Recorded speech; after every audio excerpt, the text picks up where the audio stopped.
Stay away from her, the Vampire King growled, seeing other men looking at his ex. The crystal chandeliers of the Grand Carlisle Hotel cast dancing shadows across the marble floor as I stepped into the ballroom, my heels clicking against the polished surface. I hadn't wanted to come to this charity gala, but my boss had insisted. As the new director of the city's largest art museum, my presence was apparently essential.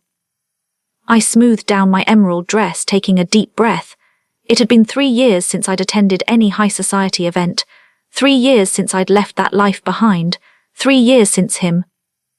Ms. Hart, there you are. My assistant James hurried over with a glass of champagne. The mayor wants to meet you, and there are several potential donors asking about the Renaissance exhibit. I plastered on my professional smile, the one I'd perfected over months of practice. Lead the way. The evening progressed smoothly enough. I made small talk, discussed art preservation, and carefully avoided thinking about the past. That is, until I felt it, that familiar cold prickle at the base of my spine, like ice water trickling down my back. He was here. My hand trembled slightly as I raised my champagne glass to my lips, though I didn't drink. Across the room, through the crowd of mingling guests, I saw him, Adrian Blackwood, the Vampire King of the Eastern Territories, my ex-fiancé. He stood near the bar, impossibly tall and devastating in his black suit, his dark hair swept back from his angular face. Even from this distance I could see his jaw was clenched, his pale grey eyes locked onto something, or someone, with predatory focus. I followed his gaze and felt my stomach drop. He was staring at me, or more specifically at Marcus Chen, the handsome young architect who'd been chatting with me for the past 10 minutes about the museum's expansion project. So what do you think, Isabel? Marcus asked, his warm brown eyes crinkling at the corners as he smiled. Would Tuesday work for our site visit? Before I could answer, the temperature in the room seemed to plummet. The conversations around us died down slightly as Adrian materialized beside us. He hadn't walked, hadn't crossed the distance. He'd simply appeared, using that unnatural speed that still haunted my dreams. Isabel, he said, my name rolling off his tongue like a familiar song. His voice was velvet and danger mixed together, a sound I'd tried so hard to forget. Adrian, I kept my voice level professional. I didn't expect to see you here. Evidently, his eyes flickered to Marcus and something dark and possessive flashed across his features. You seem occupied. Marcus, bless him, seemed oblivious to the undercurrent of tension. He extended his hand cheerfully. Marcus Chen, I'm working with the museum on their new wing, and you are.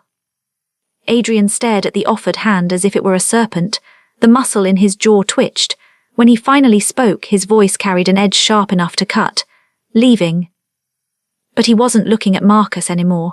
His eyes bore into mine with an intensity that made my breath catch. In those grey depths, I saw flashes of everything we'd been, late nights in his study, dancing in empty ballrooms, his fangs grazing my throat as he whispered promises of forever. It was good to see you, I managed, breaking eye contact. Enjoy your evening. I turned back to Marcus, determined to continue our conversation, but Adrian didn't move. Instead, he shifted closer, his presence overwhelming. When he spoke, his voice was pitched low enough that only I could hear it, but the words carried a weight that made my knees weak. Stay away from her. The growl that accompanied those words wasn't human. It resonated from deep in his chest, primal and possessive, the sound of a predator marking territory. Several people nearby turned to look, sensing something amiss even if they couldn't quite identify what. Marcus's smile faltered. Excuse me. But Adrian's eyes never left mine. She belongs, he started, then caught himself, his expression flickering between rage and something that looked almost like pain. She deserves better than whatever you're offering. Heat flooded my cheeks, from anger or embarrassment I couldn't tell. That's not your decision to make, not anymore. Isn't it? His voice dropped even lower and I saw the flash of fang as he spoke. 3 years, Isabel. Did you really think 3 years would be enough to break what we had, what we are? There is no we, I hissed, acutely aware of Marcus shifting uncomfortably beside us. I left, remember, I chose a different life. You ran, the words were sharp, accusatory. You ran because you were afraid. He wasn't wrong, and we both knew it. I had been terrified of the darkness in his world, of the monster I'd seen him become when rival clans threatened his territory, of the blood and violence that were as natural to him as breathing. But more than that, I'd been terrified of how much I'd wanted it all anyway, of how close I'd come to giving up my humanity completely for him. "I made the right choice," I said, but my voice wavered. Adrian leaned in, so close I could feel the unnatural cold that radiated from his skin, could smell the familiar scent of cedar and night air that clung to him. "Then why are you shaking?" I was saved from answering by James, who appeared at my elbow looking flustered.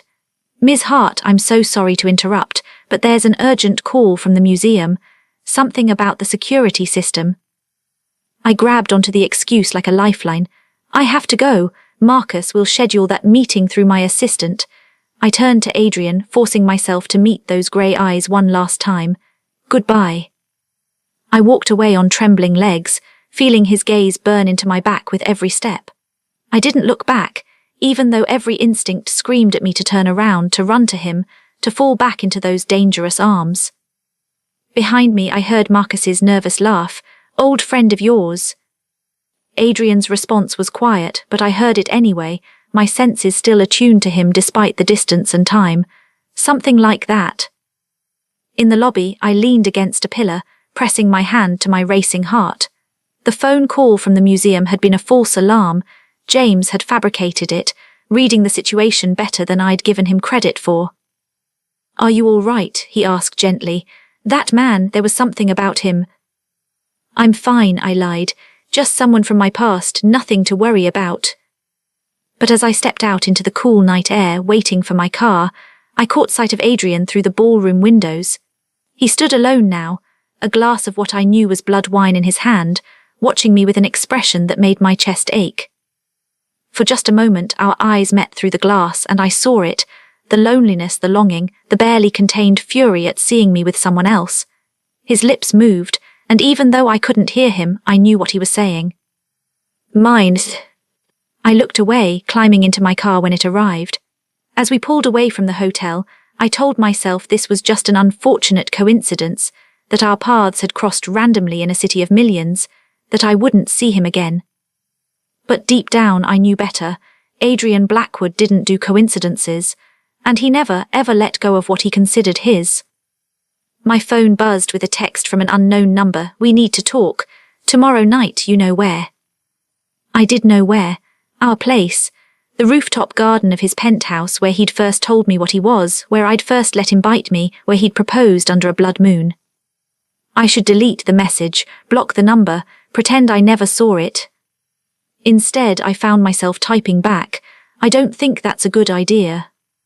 His response was immediate. "I don't care what you think. Marcus Chen is not what he seems. You're in danger." My blood ran cold. "What are you talking about?" But there was no response. I stared at my phone for the entire ride home, waiting for an explanation that never came. That night I barely slept. Every shadow seemed to hide a threat, every sound made me jump. Adrian's warning played on repeat in my mind. Was Marcus really dangerous? Or was this just Adrian's jealousy talking, his possessiveness manifesting as false concern? By morning I'd made my decision. I would meet with Adrian, but only to make things crystal clear. We were over and he needed to stay out of my life. Whatever danger he thought I was in, I could handle it myself. I'd survived leaving the Vampire King once. I could do it again. What I didn't know was that some monsters wear human faces, and some dangers come from the least expected places. Adrian's warning wasn't jealous paranoia. It was already too late. The museum was unusually quiet when I arrived the next morning. I'd come in early, hoping to catch up on work before my staff arrived, but also to distract myself from the evening that loomed ahead. Meeting Adrian at the penthouse felt like walking into a lion's den, but I couldn't shake his warning about Marcus. I'd done some research on Marcus Chen last night. His credentials were impeccable, graduated top of his class from MIT, worked on prestigious projects across 3 continents, glowing references from every previous employer. Nothing suspicious, nothing that would explain Adrian's cryptic message. "Morning, Miss Hart." I jumped, nearly dropping my coffee. Marcus stood in my office doorway holding a portfolio and wearing that same warm smile from the gala, but now, after Adrian's warning, I found myself studying him differently, looking for, what, fangs, a sinister gleam in his eye. Marcus, you're here early. I wanted to go over some revised plans for the expansion before our team meeting. He stepped into my office, closing the door behind him. Hope that's okay. Something about the closed door made my pulse quicken. I was being paranoid, I told myself. This was Marcus, charming professional Marcus who'd never been anything but respectful. Of course, I said, gesturing to the chairs across from my desk. Let's see what you have. For the next hour, we reviewed architectural drawings and discussed timelines. Marcus was knowledgeable, enthusiastic, and completely professional. I began to relax, convinced that Adrian was just being his usual possessive self. Then Marcus's phone rang. Sorry, I need to take this, he said, glancing at the screen. His expression shifted, just for a second, into something I couldn't quite read. He answered in rapid Mandarin, stepping toward the window. I didn't speak Mandarin, but I caught one word that made my blood freeze. Blackwood. Marcus ended the call quickly, his smile returning as he turned back to me. Sorry about that, where were we? Who was that? I asked, trying to keep my tone casual. Just my project manager, nothing important. He checked his watch. Actually, I should get going, but before I do, I wanted to ask, would you like to have dinner this weekend? Not business, he added quickly. Just, I'd like to get to know you better. My mouth went dry. A week ago, I would have been flattered. Marcus was attractive, successful, and kind, everything Adrian wasn't. Or rather, everything Adrian's world wouldn't allow him to be. But now, with Adrian's warning echoing in my mind, and that overheard phone call, I hesitated. I'm flattered, but I'm not really dating right now, I said carefully. Something flickered in Marcus's eyes, disappointment, or was it something darker? Because of him, the man from last night. That's complicated. He seemed pretty possessive for an ex. Marcus leaned against my desk, his posture casual but his gaze intense. How long were you two together? That's really personal, Marcus. You're right, I'm sorry. He pushed off from the desk, gathering his portfolio. But Isabel, if you need anything, protection, support, someone to talk to, I'm here. Men like that, the controlling type, they can be dangerous. The irony almost made me laugh. Marcus had no idea just how dangerous Adrian truly was. After Marcus left, I sat at my desk, my mind racing. Was I being paranoid? Adrian had always been jealous, even when we were together. He'd driven away more than one male friend with nothing more than a threatening look. This could be more of the same. But that phone call nagged at me. Why would Marcus's project manager be calling about Blackwood? I pulled up my computer and did something I'd sworn I'd never do again. I accessed the encrypted network that Adrian had set up for me years ago. He'd insisted I keep the login information, just in case. I'd almost deleted it 100 times but never quite managed to. The network was still active. Of course it was. Adrian never left loose ends. I searched for Marcus Chen in the database, a collection of information on supernatural beings, humans who knew about them, and potential threats to vampire territories. My breath caught when his file appeared. Marcus Chen, age 32, occupation architect, cover, actual affiliation the Covenant. The Covenant. My hands trembled as I clicked deeper into the file. The Covenant was a secret organization of vampire hunters, one that had existed for centuries. They didn't just kill vampires, they studied them, infiltrated their circles, and systematically dismantled their power structures. And I had been having coffee with one of their agents. The file contained surveillance photos of Marcus meeting with known Covenant members, documents detailing his various cover identities, and my heart stopped. Photos of me. Dozens of them taken over the past month, leaving my apartment, at the museum, having lunch with friends. The most recent photo was from the gala, showing me laughing at something Marcus had said. Someone had drawn a red circle around my neck with a note in the margin, confirmed, Blackwood's mark still visible under UV light. I touched my throat instinctively. Adrian had bitten me there many times. He told me the mark would fade after I left, but apparently it hadn't, not completely. The office suddenly felt too small, too exposed. I grabbed my phone, pulling up Adrian's number. My finger hovered over the call button. A knock on my door made me nearly drop the phone. "Ms. Hart," James poked his head in. "Your 10 o'clock is here." I forced myself to breathe normally.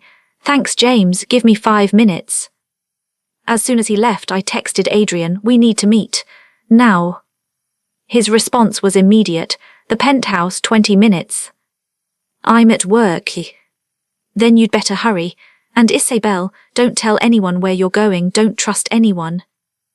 I looked at the photos of Marcus on my screen, at that red circle around my throat, and made a decision. I told James I was feeling ill and needed to go home, grabbed my purse and headed for the elevator. I didn't notice Marcus watching from across the street, his phone pressed to his ear, his expression cold and calculating. Adrian's penthouse occupied the top floor of the Blackwood Tower, a gleaming spire of steel and glass that dominated the city's skyline. I'd lived here once, for 6 months, before everything fell apart. Walking through the lobby felt like stepping into a memory. The elevator required a key card to access the penthouse level.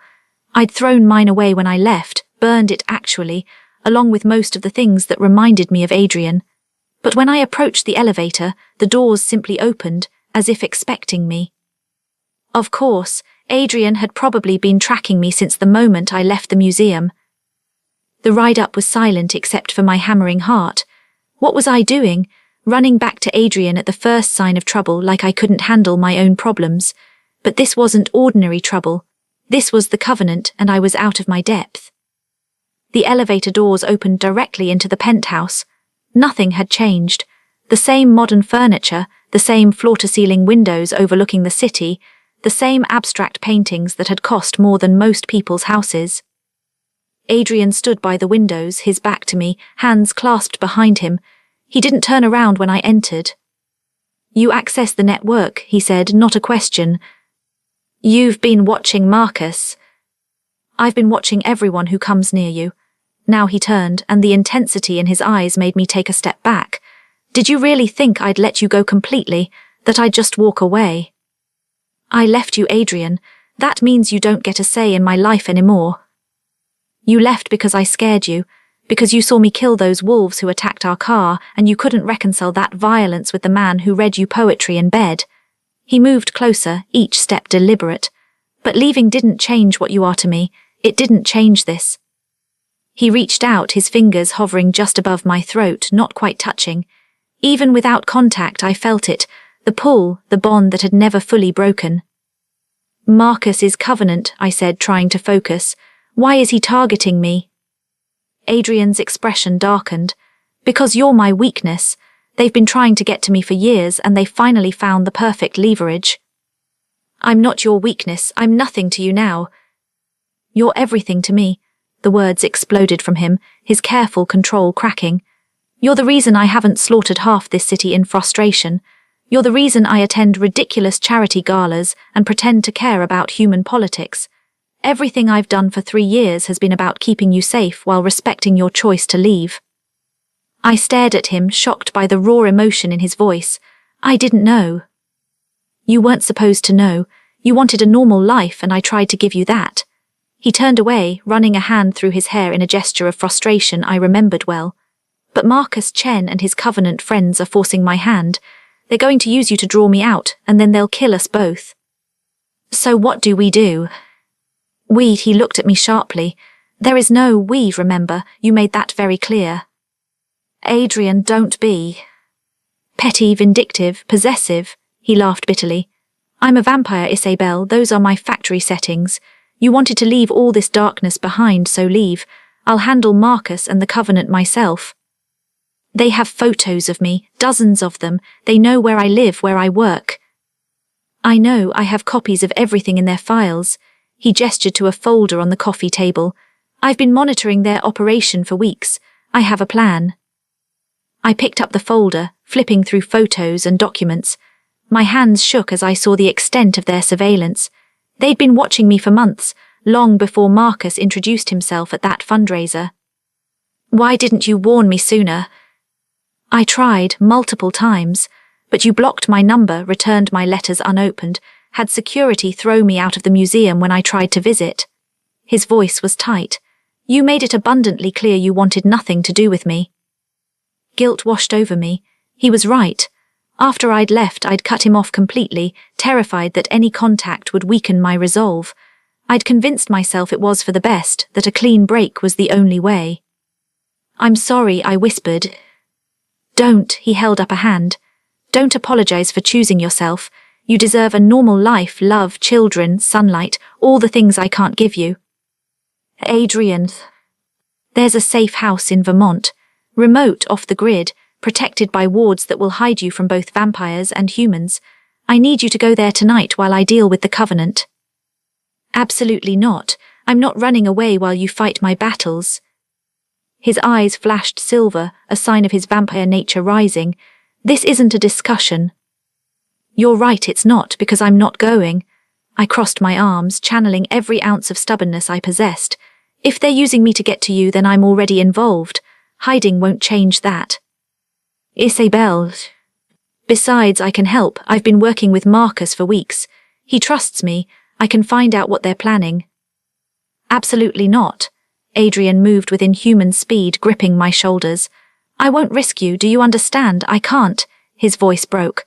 I can barely breathe when you're not safe. If something happened to you because of me, it would destroy what's left of my humanity. I reached up, touching his face. It was the first time I'd touched him in 3 years, and the contact sent electricity through both of us. Then we worked together, like we used to. We were never good at working together. You thought I was too controlling. I thought you were too reckless. We also took down the Morty crime family and exposed that corrupt senator, I reminded him. We made a good team when we weren't too busy fighting about our relationship. He closed his eyes, leaning into my touch despite himself. If I agree to this, and that's a massive if you follow my lead, no improvising, no heroics. Since when do you know me to improvise or be heroic? I asked with a slight smile. He opened his eyes and I saw the hint of amusement there. Since always, it's one of the things I loathe, he caught himself. One of the things that drove me crazy about you. The moment stretched between us, loaded with everything unsaid.